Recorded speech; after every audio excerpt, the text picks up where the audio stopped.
Welcome to The Real News. I'm Mark Steiner. It's great to have you all with us. The Nation magazine's DC correspondent, Ken Klipperstein, wrote an article in The Nation about the Department of Homeland Security's latest moves to have Antifa investigated as if it were Al-Qaeda, as a foreign-sponsored organization. His article should be a warning shot across the bow for all of us about the dangerous creep of authoritarianism under Trump and the potential for a 21st century McCarthyistic attack on the left, liberals, and dissent in general. The article he wrote is entitled, Homeland Security is Quietly Tying Antifa to Foreign Powers. And it's based on a document from the DHS that the Nation received, and it's chilling in its potential to undermine our democracy. So now we're joined by Ken Klipperstein, who joins us here from Washington, D.C. And Ken, welcome back to The Real News. Good to be with you. Good to see you. So the FBI, in a previous article you wrote, you talk about this, the one just before this, said that the FBI said Antifa was not part of a DC disturbance. Same day, Trump tweets the United States of America will be designating Antifa as a terrorist organization.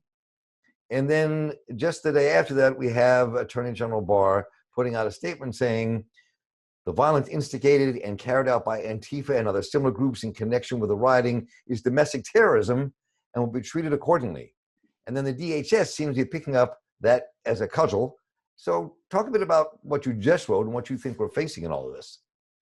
Yeah, so as you pointed out, about a month ago, President Trump vowed to label Antifa a terrorist organization, but there are a few roadblocks to that, and this was sort of discussed and pointed out in a lot of different mainstream media outlets. One of the big ones being that you can't label a domestic, American group or individual terrorist or terrorist group, generally speaking. However, there are certain ways around that. One of them is to try to argue and make the case that they're receiving direction from some foreign group or some foreign power. And that appears to be exactly what, under President Trump, the Department of Homeland Security is doing. What was given to me by a source within DHS was an intelligence report that detailed something like a dozen or so individuals that they consider associated with Antifa that went to go fight alongside the U.S. allies, I should point out, Kurdish YPG, other groups like that, against ISIS. Now, whatever you think about, traveling to Syria to fight ISIS, that it was something that the U.S. Was fine with and coordinated with these groups, I don't think that's something that anyone can debate. And so to insinuate that there's some kind of, shady foreign group that the Defense Department, we know, worked very closely with in fighting ISIS, that seems sort of outrageous. This is not just any foreign group; it's a U.S. ally.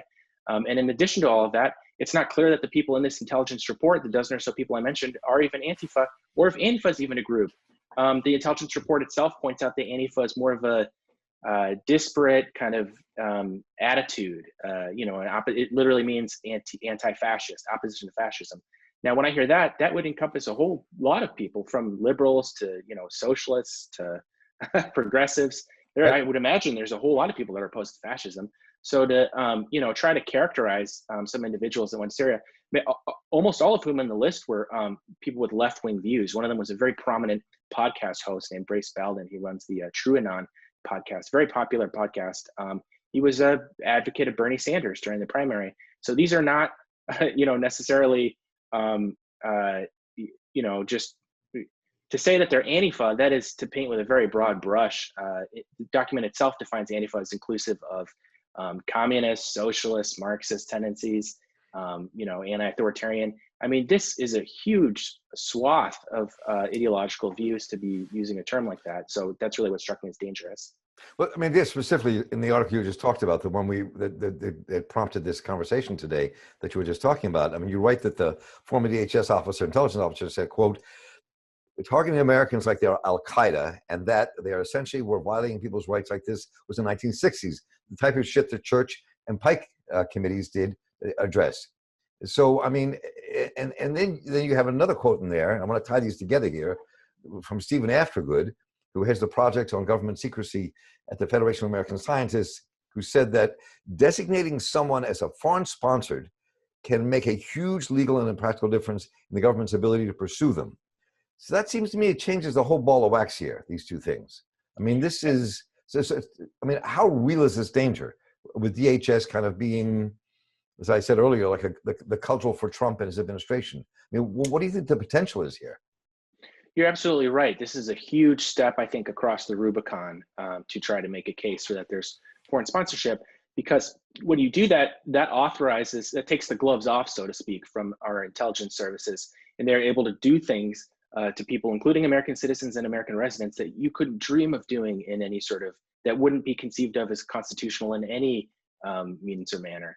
So you mentioned Stephen Aftergood. He explained that if you're able to prove foreign sponsorship, they can conduct electronic surveillance, they can wiretap people. These are, as my source, who was himself a very senior intelligence officer in DHS for a long time, told me, this really goes back to the 1960s and, for example, COINTELPRO, which he mentioned explicitly. And that, was really shocking to me because this individual, without getting too much into specifics, this individual is not a left-wing, activist by any means. So for him to bring that up really was surprising to me. And, when you look at that, I mean, we have to remember the FBI and other intelligence services were trying to make the case that Martin Luther King Jr. was getting orders from the Russian government or the communists. So while none of this is completely novel, it is revisiting a certain period in history that I think a lot of Americans do not look upon fondly and in my opinion, should not. So, I mean, what do you know about the machinations going on now? I mean, the danger, what they're really doing. What can you tell us about what's happening? I mean, there's an article I think that you linked to in the Post. Maybe it was another piece I read, but I thought you linked to it in the Post. It said that the DHS Office of Intelligence and Analysis was more of a joke full of mishaps than a threat to our civil liberties. But the way you write about it and the way other Politico and other places have written about it, it seems like a real threat. I mean, Politico, I think, wrote this piece a few months back saying that the leadership of the Office of Intelligence Analysis asked Cuccinelli, the second in command at DHS, to limit department watchdogs, and that's exactly what he did, not allowing the places inside that organization, like their Office of Civil Rights and others, to kind of oversee this stuff.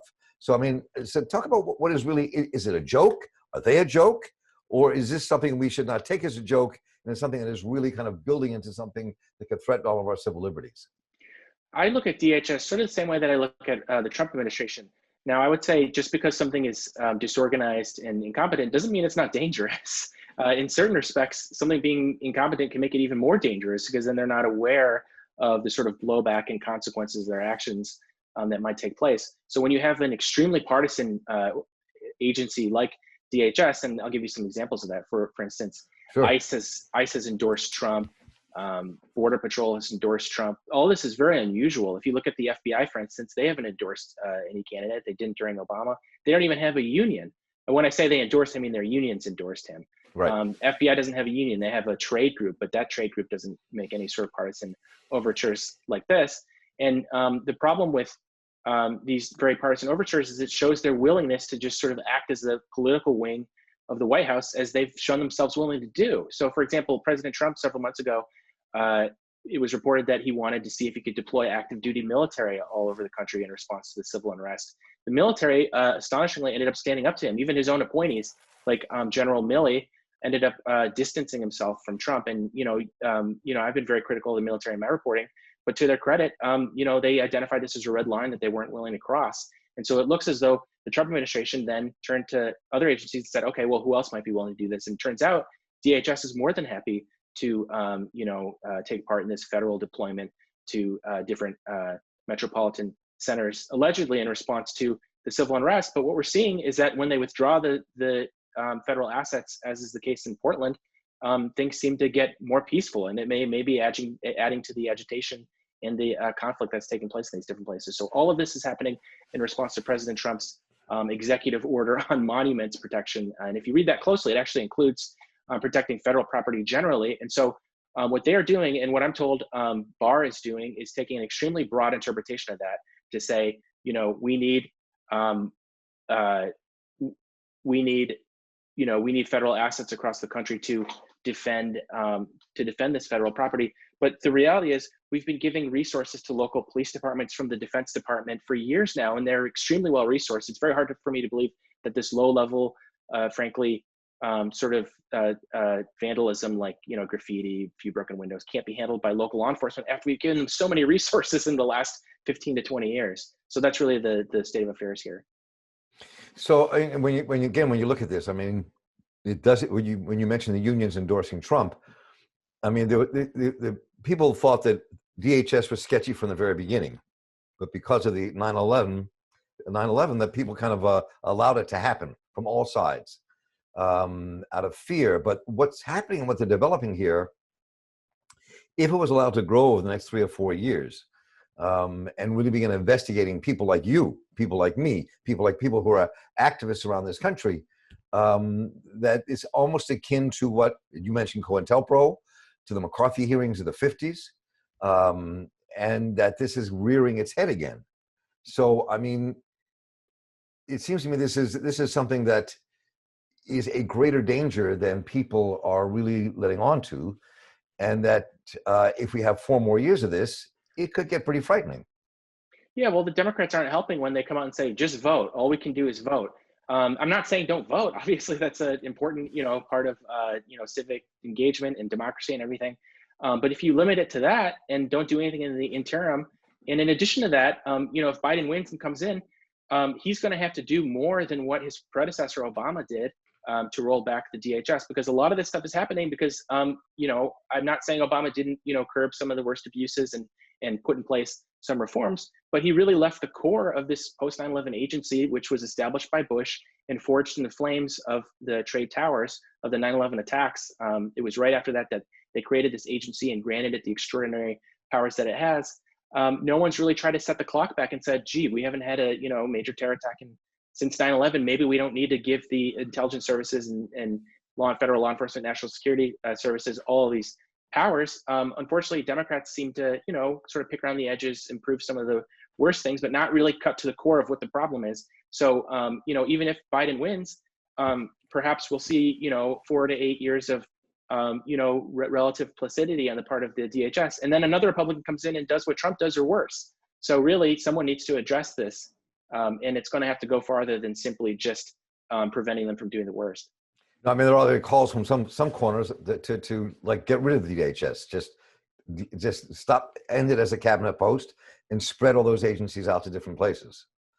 Yeah, and I should point out, that might sound radical, but there are folks in DHS that want to do that. I know people, when we say ICE, and you think of ICE, the people that deport individuals and are, tearing apart families, that's a segment of ICE. There's a whole other part of ICE called Homeland Security Investigations that are really they're sort of like the FBI. They don't want to be under ICE. And when you talk to them, I know lots of folks in this world, they'll say ICE is making our job harder. They see ICE on our badge and they get scared. People don't want to talk to us. And, they often have moral compunction saying, I didn't sign up for I didn't sign up for tearing apart families. I don't want to be involved in this. And so that's just one example. There are also people in other parts of DHS that are, would be happy to go back to the state of affairs we had before, because it's not like we didn't have the agencies within DHS prior to 9/11. It's just that we lumped them all into this one particular agency. Many of them would like to go back to either being independent agencies or under the Treasury or under the Justice Department, which they perceive, I think rightly, as being more competently run, more neutral. I mean, we can be critical of the Justice Department. I often am, but when you look at it, there's at least the presumption of neutrality. They at least, try on an optics level to, not just, Barr is one thing, but I'm talking about the rank and file bureaucrats. Their attitudes when you talk to them are much different and less partisan than the attitudes of a lot of the rank and file bureaucrats within DHS. So a lot of this goes back to that post 9/11 period and President Bush's decision to create this agency. And it's important. I mean, I think that as someone who kind of was a victim of COINTELPRO way back in the late 60s, early 70s, I mean, what the potential here is, to me, is frightening to have that brought back again from McCarthy to COINTELPRO. And so another question here, though. I'm just curious, when you talk about there's been no terrorist attack since 9/11, the only kind of terrorist attacks we've seen have come from the right wing, and there's a couple hundred examples. So what is this obsession with Antifa? And where do you think that comes from? What's the politics of that? Well, it's very interesting. Even within intelligence and analysis, I don't want to paint with too broad of a brush because while certainly, it has a worse reputation than the other intelligence agencies within what's called the intelligence community, or the IC for short, that includes CIA, FBI, DIA, a bunch of other agencies like that.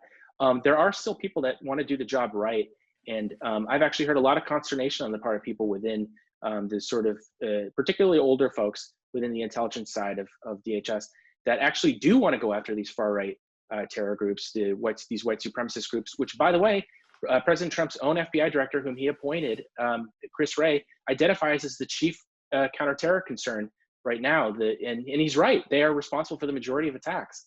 If you look at Antifa, there was a study compiled by an academic group. This was published in The Guardian recently, which found there has been a single death attributable to an anti-fascist or anarchist or Antifa type group in the United States in the last 25 years. So, I'm not saying you have to be excited about Antifa, dislike Antifa. Let's just look at the facts. There is no comparison between this alleged group, which I don't think there's no formal leadership. There's no membership role. They don't have any sort of formal structure. But even assuming that this is a group that we can meaningfully discuss, there's no evidence for that. There's violence attributable to them.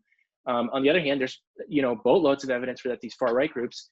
Just a couple months ago, one of them with this group called the Boogaloo Movement he actually allegedly murdered a federal law enforcement official, I think two local law enforcement officials, and injured a bunch of cops too. Can you imagine the response if Antifa had done that, or if a Black Lives Matter demonstrator had done that?